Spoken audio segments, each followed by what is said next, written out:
Every year I know we gonna go hard. We been that team ever since Bart started. All my cheese heads go pack go. Ain't show with no mercy, cutting no slack, no. I ain't a bad sport and I'll even wish you good luck. Only thing I will. Hey, what's up? Good evening. Welcome to Lombardi's Legends podcast. I am Wags. Joining me as always is Dane, coming off of a big victory for the Packers in week 1. We are recording here live on Tuesday evening with a Thursday night game this week with the Washington Commanders coming to Green Bay and Lambeau Field for a primetime matchup of 2024 playoff teams. But Dane, before we dive into that, how you doing tonight, man? How you feeling after that big victory on Sunday? Man, I'm great. And like you said, Wags, we're live here talking Packer football here on a Tuesday night with the short week. And the breaking news is Christian Watson inking an extension, a 1-year extension. So the Packers now have him locked up for another year. So through 2026, really savvy move, I think, for both of them, right? Both parties, the Packers and Watson. Watson on a bit of a prove-it deal, can be coming off the injury, but when he's on the field, he's extremely talented. So exciting news coming out of there, stacking on top of an incredibly satisfying Week 1 Packer victory against the Detroit Lions. Boy, we were saying right before we hopped on here, defense was flying around. They looked angry. They were fun to watch. So exciting start to the year. And I'm excited for the Packers to turn it around and have another home game at Lambeau Field on Thursday night against a really good Washington Commanders team. Yeah, absolutely. And I mean, let's not take anything away. The offense looked good. I think special teams was fine. A couple holding penalties and return games. Hopefully we can get that cleaned up for the most part. But I think all phases were very complimentary. Certainly coverage just looked good. Our specialist, Brandon McManus and Danny Whelan, did their job and then some. So, I mean, a lot to be happy about. Certainly some tape and some coachable things that we can improve on, but it's hard to nitpick when you go out and really just dominate the Detroit Lions, who have really had their way with the Packers over the last few seasons. And I think it's only 1 week, but you got to feel good about what you're seeing coming out of that one. And Dane, I think one last thing, just you said it with the defense flying around. I think Coach Halfley, our defensive coordinator, couldn't have said it better. He said one of the things that he was most proud of in watching the tape was the number of times he hit the pause button and he could see all 11 guys in the frame. And you know that when you've got everybody swarming to the football, that's not just, effort. I mean, that takes everyone being bought in and really playing for each other. It's not just about, trying to go out there and play to play and do your job. That's something special. So if they're able to battle that and bring that type of effort and performance every week this season, sky's the limit for this defense, and that's going to be exciting. It's exciting to watch, but it doesn't get any easier. Dane, short week, and the Washington Commanders have a great offense. They were in the NFC Championship game a year ago, and so they're going to be a whole new challenge. So before we dive into that, though, Dane, what are your thoughts on the Christian Washington extension? You mentioned it, but let's talk about that for a minute. Pause on that. What do you think that means for both, first for Christian and then for the team, in terms of the length of the deal, the amount, and kind of just logistically? Obviously, he's on the pup right now, and we don't expect him to be back real early this season, but is this a good deal in your mind for both Christian Watson and the Packers? Yeah, I mean, it's a great deal. It really is. I mean, I think it's fair across the board too. It's one of those, it truly is a prove it deal, right? I mean, the wide receiver market has ballooned, especially over the last 3-4 seasons. We're seeing incredible dollar amounts going to wide receivers. So Watson, I think the reported is 1 year, $13 million roughly. Of course, folks, the devil in the NFL contracts are always in the details. So I'll be curious to see what the actual guaranteed money is versus, that the add-ons for performance bonuses, practice bonuses, et cetera. But instantly, Wags, that's a pretty inexpensive deal for a guy who can break games open when healthy. So, a compliment to other players along the offense, but I think it provides a little bit of clarity. Wags, you said on the last podcast, I thought it was such an astute observation. Getting Parsons gave the Packers about a 4-year window here to go and try to get a Super Bowl. I love the Packers going out there and Goody working to, give us a little bit of clarity going into next year in the wide receiver room. Right? Theoretically, it just adds that because we know we got Jaden Reed. We know we got Matthew Golden. Now, we know we got Christian Watt. I mean, it starts there, right? Dontavian Wicks is going to be in that room. So we've got that core base here. So love the deal. I think it's great. And it allows for an opportunity for Christian Watson to outperform that deal and go get paid, whether it's in Green Bay or somewhere else. So I think it's fair across the board. And it just gives Jordan Love another weapon to work with. Yeah. And let's not forget, it also gives Christian Watson some short-term security. This isn't the big long-term break the bank deal that I'm sure Christian Watson's going to want to get eventually, but it gives him some security so that he doesn't have to feel like he needs to rush back out there this season, coming off of a major injury to prove that he's worth a big contract in free agency. So I think it gives some flexibility for both parties. I think it sort of threads the needle, as you said. It's not the biggest deal compared to what the market is for wide receivers of Christian Watson's caliber. And I've seen some comments out there early that, well, why are we paying Watson? We should be keeping Dobbs. I mean, I don't think this limits the Packers in any form or capacity. This is a 1-year extension for not a lot of dollars. It sounds like a lot of dollars, but compared to what the market is and where the salary cap's going, I think it's, as you said, a very fair deal. And certainly we hope Christian outperforms that contract and can earn a much bigger deal on his next one. But excited to see that the Packers were able to be proactive. And I think that bridges some gaps with the number of young wide receivers that we have in that room. Wiggs, before we switch, we want to preview a little bit next week, but one thing I wanted to look back at before we move ahead is we always every year like to do our big cheese players of the game. And I'm just curious if there's one or two guys, I don't care if they're both offense, defense this season, who stood out to you in week one as a couple big cheese players, and maybe excluding Micah Parsons? Actually, no, do whatever you want to do. I'm curious. Tell me what you got. Okay. Well, producer Dane didn't tell Wags about this or remind Wags about this segment before we started, but I'll go ahead and give an answer. I think on the offensive side of football, I'm just going to go ahead and say Jordan Love. He was my week one offensive X factor, and look, he set the tone, and all these guys stepped up and contributed. I think across the board, we saw a pretty good performance. I know everybody's talking about the defense, but for week one, with all of the injuries we had in the wide receiver room, Jordan Love himself didn't play as much in the preseason as he planned because of his left thumb injury.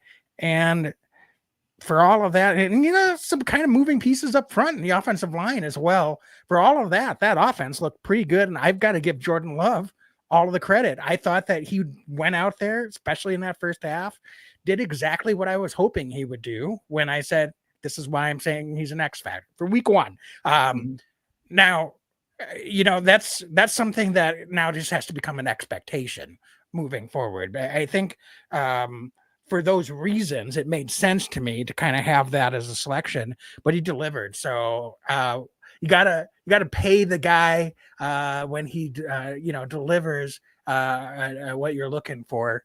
So I can't think of a better one for the offensive side of the ball than Jordan Love. Yeah, no, that's totally fair. And I said don't do Micah Parsons, but I was thinking more X factor brain. I mean, the big cheese player of the game defensively was Micah Parsons. We just got to say he was a game wrecker. He made, I thought, a lot of other guys look better even in limited snaps. Right, the team was feeding off of Micah Parsons this last week, and that's something that didn't go unnoticed. And watching him chase down Jared Goff, Wags, for that sack later in the game. It was like watching a National Geographic video where there's like a wounded deer and then you've got this predator getting after it. So it was just such a joy to watch Micah Parsons go and deliver, and just excited to see what those two guys, but a lot of these other guys can do going forward. But thank you, Wags. I agree with you on Jordan Love. I can't disagree with you on Micah Parsons, by the way. There's a lot of fine defensive performances, but I mean, you could argue that the sack was great. Like I didn't even think that was one of his better plays of the game. That was awesome to watch. Don't get me wrong, but in the first half, getting in there and getting the pressure that led to the interception down near the end of the half. I think moving him in some of those pass rush situations in the middle was really interesting and not something I was necessarily expecting. But it makes a lot of sense because then you can't, which side of the field do you help? Like if you're an edge guy, you can put an extra tight end, or maybe you've got an extra running back slotted to that side, and he's still going to get his in those situations. But Jared Goff looked really uncomfortable every time Micah Parsons lined up over the center. I mean, I'm just telling you, he didn't even really get any pressures that I remember, but he was just causing so much consternation. You could just tell from the body language that there was discomfort with Micah Parsons lining up over center, because I don't think Detroit knew what to do with that. Now, if there's going to be tape on that, so the Packers can continue to move Micah Parsons around, it makes it really difficult for the defense. But it opened up so many things for other guys that how can you not credit Micah Parsons for having that impact and that effect on the defense as a whole and the opposition as a whole. So I some of his most impactful snaps in the limited snaps that he didn't even really get anything on the stat sheet. It was what he was opening up for other people, and give credit to those guys for being able to execute and win some of those matchups as well. Yeah, Wags, couple of very brief honorable mentions. Lucas Van Ness, he was one of the Nitschke Field All-Stars this preseason and this off-season. Tremendous first game of the year, both against the run and the pass. Talking about moving guys inside, he moved inside on some plays as well. Packers rolled out what they're calling the cheetah package, which is Gary, Parsons, and Van Ness on the field at the same time. It's a dream come true, right? To have guys that can get after the quarterback. So I thought he was good. And then Colby Wooden, Wags. The biggest surprise of the game for me, aside from the dominating factor overall, was Colby Wooden. I thought he played incredibly. Played the most snaps he's ever played in his career. He played meaningful snaps, and he was an impact player. And we've seen flashes of Colby over the first couple of seasons, but he was a guy out there on Sunday, man on a mission. So shout out to Wooden. And if the Packers can get something out of both Wooden and Lucas Van Ness, both of those guys can kind of take that third-year leap. Look out, because we've got a lot of guys on that defense. Yeah, absolutely. And that's not even mentioning a few other guys. It was great to see Quay Walker and Edwin Cooper out there on the field together for a full game. It wasn't something we saw a lot of last season. And I don't think there's anything that rose to the level of Big Cheese Player of the Week or even necessarily honorable mention, but both of those guys looked, I thought, really solid out there on a big part of flying around. And we're just very assignment sound for the most part, the entire game, all around the football. And that's what you love to see when you've got two rangy, super athletic linebackers in the middle of the defense that can just play free, man. They're just playing free, covering sideline to sideline, attacking the run on the short passes, with Goff needing to get rid of football a lot faster because of the aforementioned pressures on quarterback. They don't need to get as much depth so they can close faster and get a ton of tackles. Big reason why Jahmyr Gibbs is only averaging 3 yards per catch on 10 catches on Sundays. So we don't need to spend the whole podcast naming every defensive player here, but certainly a lot of credit to go around. So, okay, Dane, where should we start then? I think we talk right away. It's a short week. Injury report, I think, is huge for this Packers team. I mean, it's going to be a little tough to suss out, right? Because it's such a short week. But I think we start with the guys that did not practice, and I think Zach Tom and Aaron Banks along the offensive line. 2 offensive line starters got banged up in the game on Sunday. We saw Tom. I don't recall seeing Aaron Banks have to leave the game, but he did not practice with an ankle/groin injury. Looks like it's an oblique for Zach Tom. Neither one sound like they're going to be long-term injuries, but also LaFleur was today during the press briefing was not committal one way or another on if those guys would play. Wags, we saw Kennard, the new guy who just got we traded for. He got, I think, 15 or so snaps. Alex Benton, second-round pick, got a couple snaps. I think he got a handful of snaps later in the game at right tackle. And then we saw first-round pick from last season, Jordan Morgan, slot in there at the guard spot. So that's the biggest thing, Wags, I would argue, going into this game is the health of this offensive line, because this Washington Commanders defense, while they don't have that big name, they don't have that Micah Parsons, they've got a lot of guys that can do a lot of good things, and they can be very disruptive. So it would behoove the Packers, obviously, to have a healthy offensive line, or as close to one as they can going into this game Thursday night.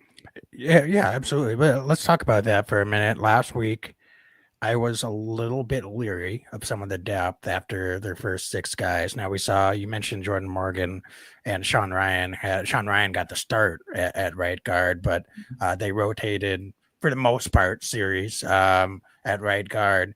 And it was interesting when Zach Tom came out, they went with Denard at right tackle and didn't slot Morgan over. They just kept Morgan in that rotation with Sean Ryan. So, and then you said, I mean, it was only a few reps, but I like that they got Belton out there. Just get those first live, non-preseason snaps, just in case they need to have him out there at some point. Now, this week, he's not going to be the first guy that they're going to call on, but now your depth's that much thinner if both Banks and Tom are not ready to go this week. All that being said, I felt a lot better. It's just not a ton of snaps, but I felt a lot better after seeing what those guys did when they went in there. I thought Morgan played a really good game in the rotation.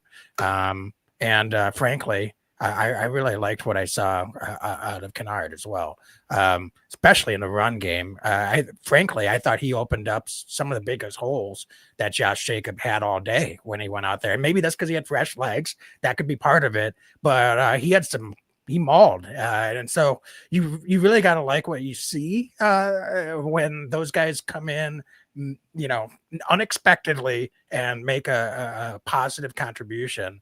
Kind of the opposite of what we saw at the end of last season. And it went the other way. So now if they're going to have to play a full game, it's a whole nother, can of worms, but I'm cautiously optimistic. Hopefully at least one of Banks or Tom can go, and it's not both of them down. And that gives us a little bit more flexibility with how we kind of rotate guys in if we need to, or that we're ready to go. But nobody's going to feel sorry for the Packers. The Commanders are, I'm sure, coming off of a short week 1. They've got to travel on top of everything else. So, but yeah, it's going to be an impact, I think. And either way, we're going to need Josh Jacobs, I think, to be ready to go. Hopefully, he's got his,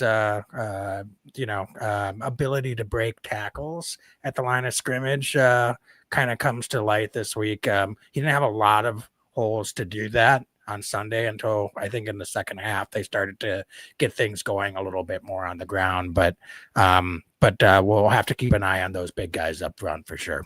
Yeah, Wags, the only other injury that I think is noteworthy is because he's limited is Nate Hobbs. The Packers went out and signed Nate Hobbs, cornerback from the Raiders. He did not play in week 1, but he's limited right now going into week 2. We saw this Packers defense without him last week do what they just did. Be curious to see not only if he's able to go even in a limited amount, but what that does to the rotation, because the Packers found a way to get both Javon Bullard and Williams a ton of reps. Both were in the 80 plus percentile of snaps played last week, with Bullard sliding into the slot when needed. So I'll be curious to see what the Packers do at the cornerback spot once Hobbs is back, but it'd be a great addition, I think, to get Nate Hobbs out there and see what he can do at Lambeau as well. Yeah. I guess I'd be surprised if he plays. I just, not because I have any inside information. It's just how often do you see a guy sit out on a Sunday and then he's suiting up on Thursday? It just doesn't usually happen. So it seemed like there was a chance he was going to play last week. So it wasn't like he was ruled out on Saturday, but so we'll see what happens. But if I had to guess, just based on what you usually see in situations like this in past history, he's probably going to be held out at least another week, and you got a extended week then to hopefully get him ready for week 3. But I think they'll be fine without him for one more week. My bigger concern, Dane, honestly, is some of the potential special teams injuries. Saw Bull Mountain go down. I'm not sure what his status is going to be for Thursday. He's not someone that at this point, now I know he made the team as a cornerback. At this point, he's probably not someone that's going to be called on early on with some injuries to be playing corner, but you start to lose a little bit of the depth at that position, and then special teams wise as well. I think that can also be a little bit of a concern from a coverage standpoint on a short week. Sometimes special teams can play a major factor in some of these Thursday night matchups. Mm-hmm. No, I totally agree. Is there anything else that really stands out to you? Otherwise, Wags, I want to hear your take on Jaden Daniels. I mean, how's this? How do you see this Packers defense responding on a short week, playing a guy who doesn't turn the ball over much, right? Daniels, I think 9 turnovers last season as a rookie, nothing in week 1. Pretty remarkable. Honestly, how good he is at taking care of the football. So kind of, as we go into the second week, short week, how do the Packers stop Jaden Daniels? And do you think the Packers defense can keep this momentum going in on a short week? Yeah, I mean, I'm really going to be, it's hard to grade what's going to happen, but what I'm really interested to seeing is how fast this defense was on Sunday. And does that translate to maybe not stopping Jaden Daniels? He's just a tremendous player, but he's a mobile quarterback. And that's the type of player that the Packers have not been able to stop at all as a defense for 15, 20 seasons, Dane? I mean, how far back do we have to go that, mobile quarterbacks have just given Packers defenses absolute fits? And yeah, you can say that about a lot of other defenses across the league too. However, it seems, and maybe because we watch more Packers than any other team, I get that, but are they able to cover and close gaps? You have to be very disciplined when you're playing a quarterback like Jaden Daniels, but let's not kid yourself. It's not just what he can do with his legs. He's got a great arm, and he's got some weapons to be able to hit at the wide receiver position, certainly. Terry McLaurin being numero uno. I mean, they added Deebo Samuel. I know he's not quite the level of player he was a few seasons ago, but certainly can add another element to that offense as well. So there's just the Commanders are a team that can beat you both vertically and side to side. And with a guy like Jaden Daniels, I think what you really need to be able to do is just we're going to see what Quay Walker and Edgar Cooper have they taken that next step, because with the mobile quarterback, it's really, I think, about that second level. You can get pressure on them at times and stay in your lanes and be disciplined that way.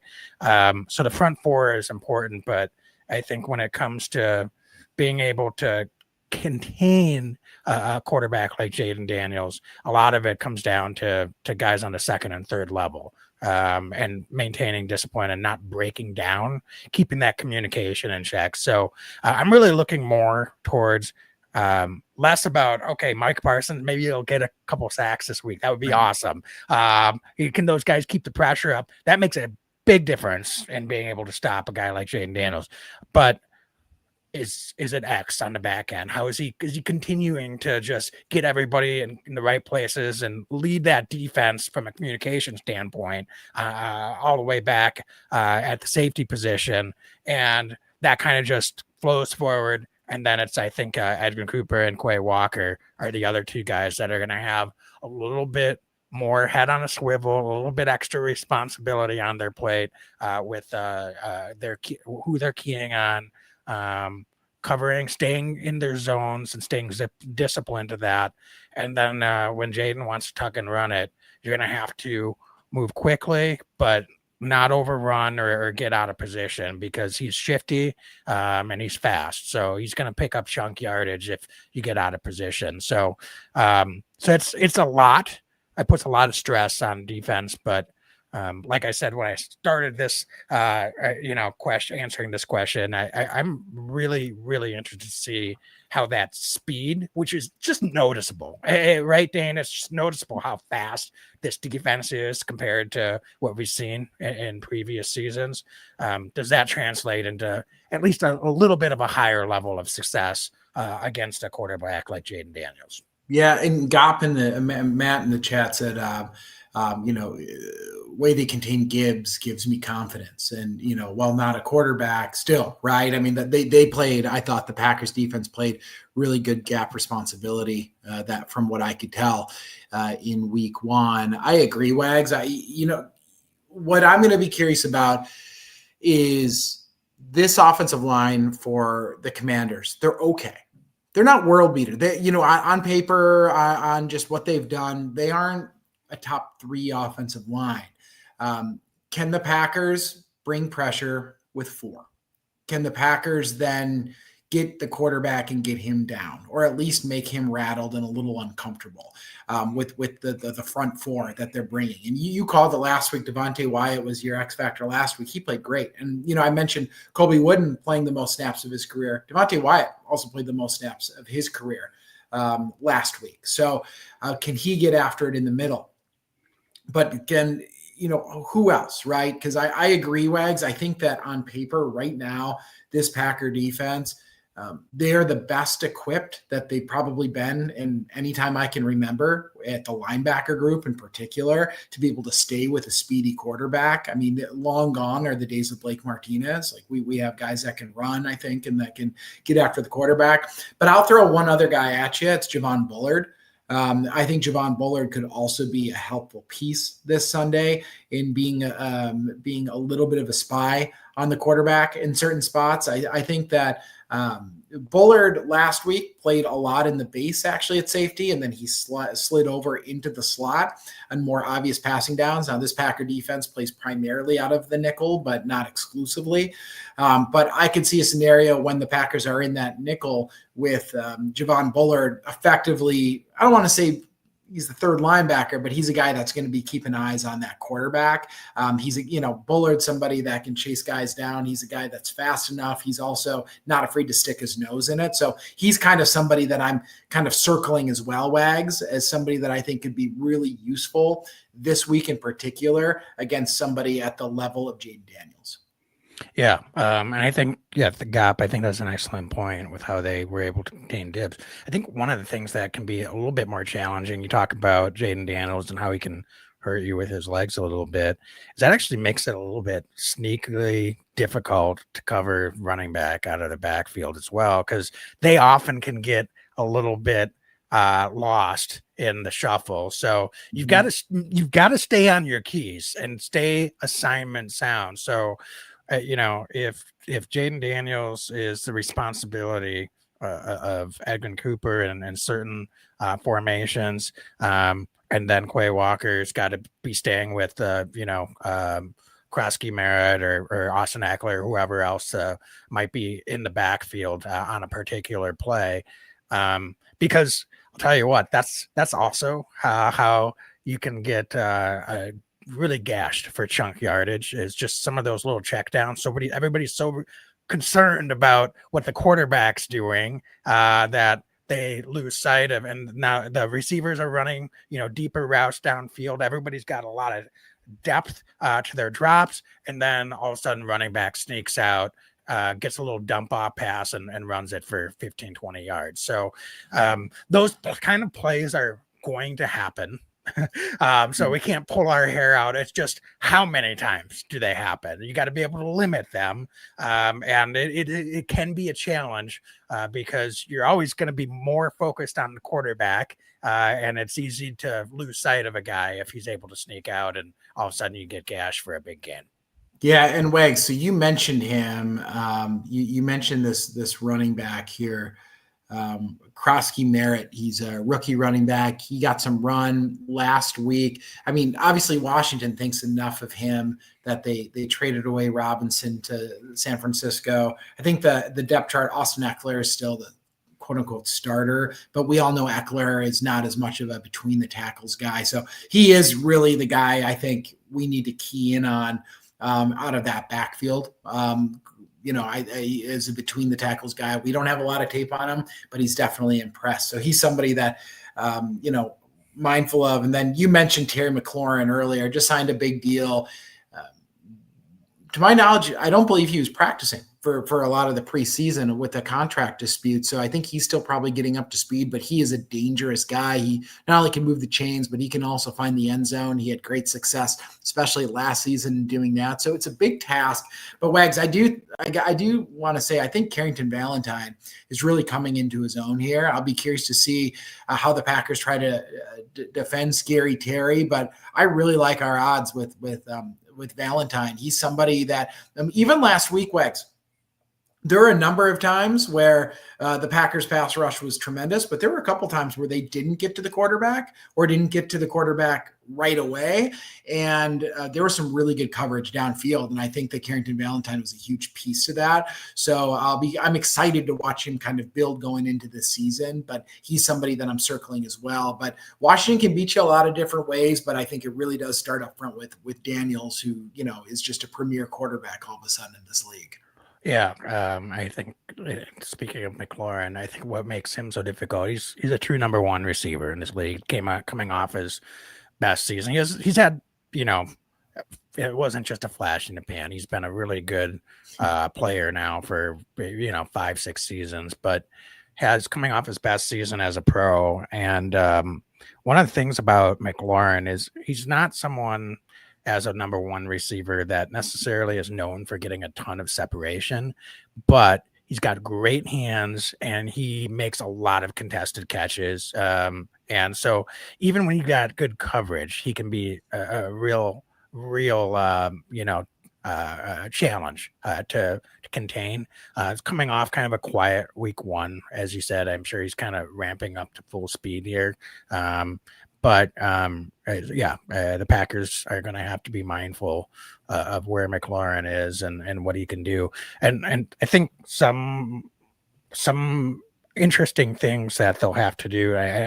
Zach Ertz at this point isn't someone that I'm super concerned about or that they need to really game plan around. But I think that was kind of the one area that Detroit was able to have some success is, with some of the passes across the middle tight end position. So, look, you've got to be able to make some decisions of what you're going to try to take away. You can't necessarily shut down everything that the offense is going to try to do. But I think particularly in the red zone, and Ertz is still someone that you're going to have to be mindful of. He's a big target, and so I'll be interested to see if the Packers make any adjustments to how they want to cover the tight end position this week, with Ertz being someone that has had some success against the Packers in the past as well. Yeah, Wags, defensively, Dan Quinn, head coach of Washington, very well-respected defensive mind. He's had a lot of success as a coordinator in his time. And, last year, Washington really good against the pass, not quite as good against the run. I will say historically, Matt LaFleur has had some success against Quinn, especially during his time in Atlanta. I think the Packers have put up 30 plus a few times on Quinn over the last few years. So we've had some success against him, whether it's Jordan Love or previous to that with Aaron. But, going into this week, I mean, it's always hard, right? We're looking at last season. We don't have a huge sample size.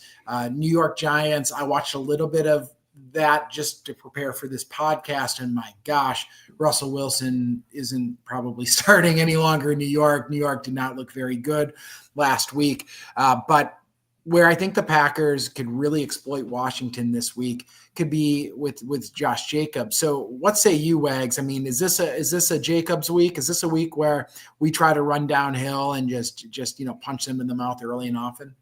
Yeah, I mean, that was going to be something that I was going. So you read my mind, Dane.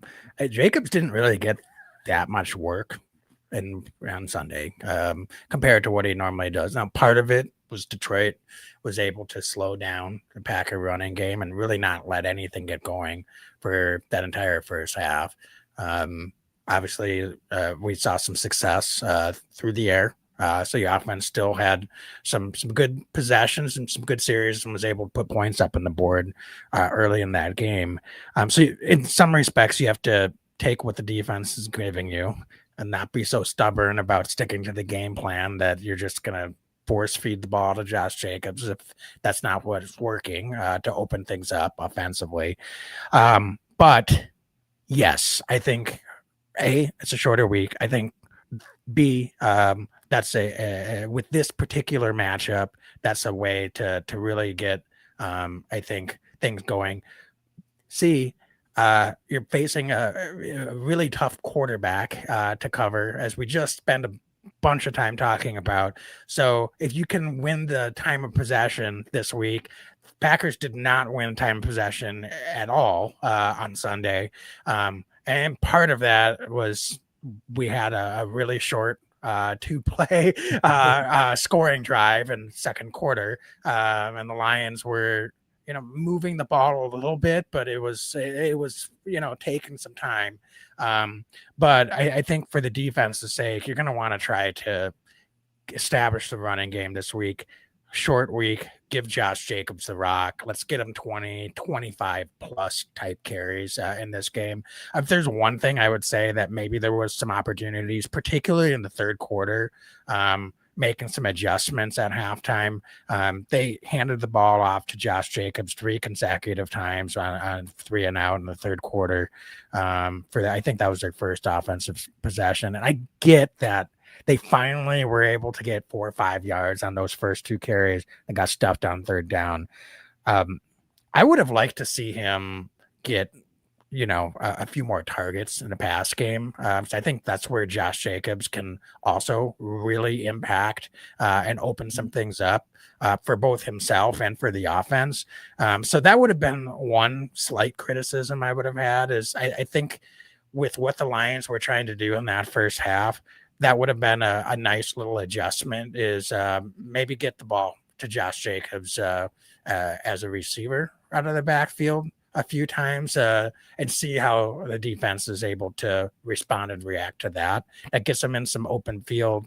So in any respect, whether it's targets through the air or, rushes on the ground, I'd love to see Josh Jacobs get 25 or more touches this week. And I think that's very much going to be the plan. Now it's going to be on the Packers. And even if they're a little bit shorthanded up front, I think it's going to be on Packers and players to go out and execute that plan, move the ball, control the clock, and win that time of possession battle. But at the end of the day, they got to put points up on the board. So if they have to adjust that and we end up with shorter, faster scoring drives, you're going to take that all day as well. Yeah. I mean, you said it. I mean, that's really at the core of it, I think, is running that football, setting the tone, establishing the run. Finding that continuity along the offensive line is going to be a constant. We talked about the injuries earlier, but I don't have else to add offensively, Wags. I mean, that's really the crux of it, is can we run that ball, and can we kind of assert ourselves the way that I think that we know we can. I thought we saw glimpses of it in the run game last week, but I think this is a really good opportunity. And what I want to see more than just, obviously we want to win the football game. It's so important. But I think the best teams in the league beat different teams different ways. They can get you a lot of different ways, right? This first week, small sample size, but Jordan looked great. Defense looked, ridiculous. I thought by the way, the pass pro, not sexy, but Jacobs and Chris Brooks were really good in pass protection, helped keep Jordan upright. But this week, can the Packers now show a different facet, right? We know Josh Jacobs can do his thing, but I want to see us do it against a good football team. So it'd be really exciting to see that happen this week. Yeah, absolutely. All right. Well, Dane, anything else you want to add, or should we get into X factors and score predictions? Yeah. All right. I'm going to let you lead this off. You put me on the spot with Big Cheese. I think I went first on X Factors last week, so I'm going to let you go first. You can decide which side of the ball we're starting on, but who's going to be your first X Factor this week? Yeah, first X Factor this week. I'm going to go on the defensive side. I mentioned him. Javon Bullard is going to be my guy this week. He played a lot of snaps last week, and I expect him to play a ton of snaps again this week. The Packers he's got enough flexibility. The Packers obviously like him. He's definitely somebody that Hafley loves because they're finding different ways to plug him in and play. I think he is an absolute critical key to stopping Jaden Daniels this week. So I think, in run support, watching that quarterback, and also on the back end of this defense. So Javon Bullard is going to be my defensive X factor this week. All right. I like that pick for a lot of the same reasons and some of the things that I mentioned earlier. I'm going to go with Quay Walker as my X factor this week. It takes 11 to stop Jaden Daniels, but I think there's a little bit more complexity in his assignments and what he's going to have to do to execute. This is the type of game that we've seen Quay Walker struggle at times when he had to overprocess and think a little bit. And I'm not trying to say he's not a bright guy, but just on the football field, he wasn't necessarily playing loose and just, reacting. It's so at times. So I'll be interested to see. And I think if we can get a high level performance, or at least a solid to high level performance from Quay Walker this week, I think that could make a big impact on the success of this Packer defense as well. I agree with Javon Bullard is another guy that's going to be a big key for that. And look, you could talk about Edwin Cooper being part of that on the other side of Quay Walker, but I'm really interested, is Quay Walker going to be able to keep to his assignments, execute, go out there, make the plays that he needs to? If he does, I think that goes a long way towards the Packers being able to have success against this Washington Commanders offense. Okay, let's flip over to the offensive side of the ball. I'm going to lead us off, and I'm going to go with an oldie but a goodie. I've got Jaden Reed as my There it is. First of the year, Wags.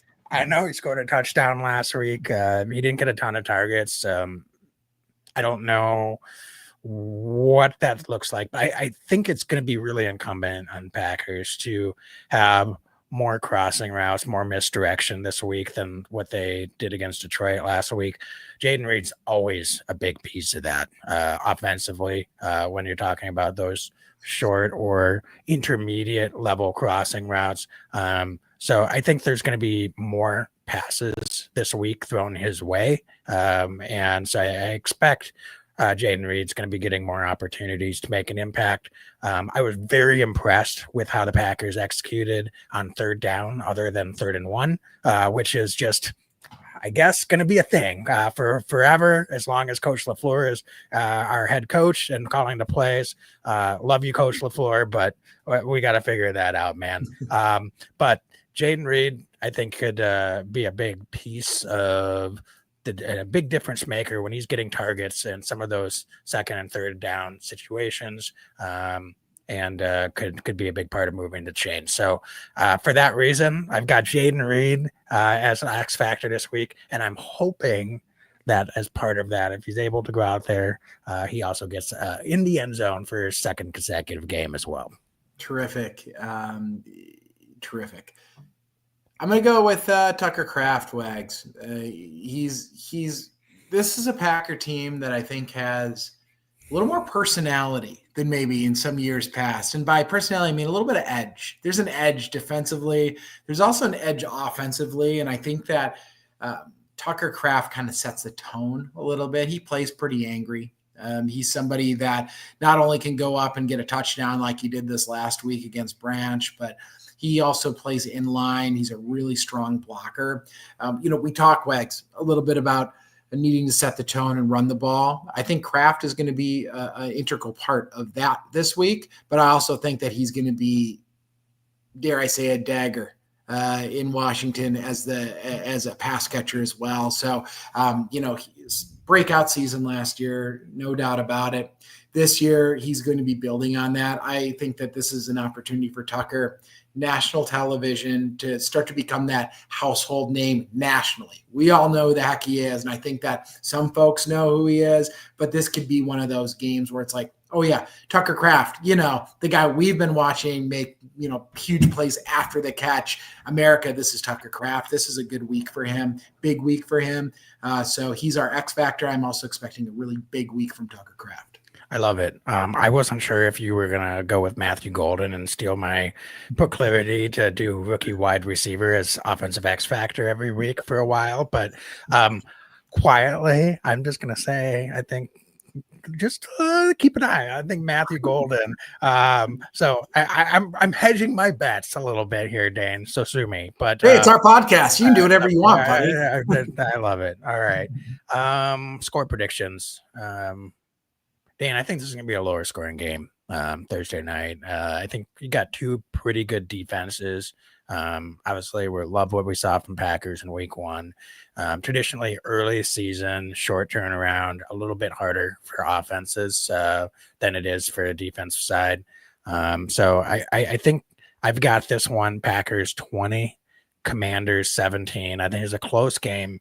I think it's going to be pretty low scoring early on, and then I think Packers take care of business. I think they'll be leading most of the way, but I like the Packers take care of business in this one. Not quite to cover. I think it's still 3.5 as the latest line I saw for the Packers, but Commanders are a good team. I think they'll come in here and give us a battle. And you'll take a W in the win column any way you can get it against a team like this. Yeah, that's a great prediction. I'm going bigger. I'll tell you what, I'm going to go 31-26. I think the Packers put up some points. It's going to be a slog. I agree. It's a really good Washington team. I am not selling them short at all. I mean, they're in the NFC Championship game, for goodness sakes, last year. They are really good. That being said, I think that the Packers do kind of crank it up a little bit, and I'm pointing a little bit to some past success against the head coach in Washington and Dan Quinn. I think that LaFleur game plans really well against Quinn, and I want to see that continue, and I expect it to continue. So Packers are going to put up 31.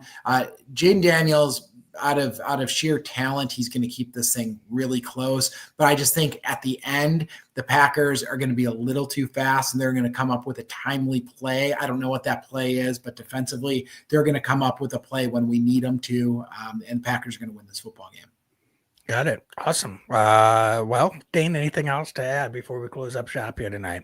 Nothing, man. This is super fun. I can't believe we're already talking week 2 real football, but the Packers 1-0 and heading into week 2 Thursday night.